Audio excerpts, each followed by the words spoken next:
50 years ago, a great American in whose symbolic shadow we stand today signed the Emancipation Proclamation. This momentous decree came as a great beacon light of hope to millions of Negro slaves who had been seared in the flames of withering injustice. It came as a joyous daybreak to end the long night of their captivity.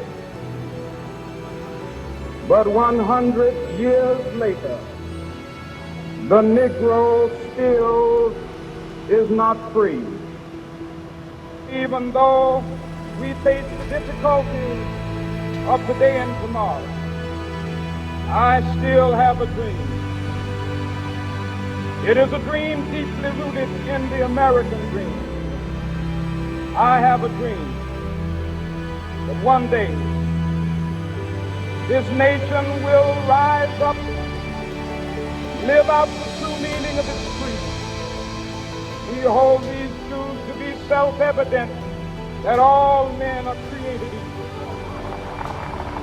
I have a dream that one day on the red hills of Georgia, sons of former slaves and the sons of former slave owners will they be able to sit down together at the table of brotherhood. I have a dream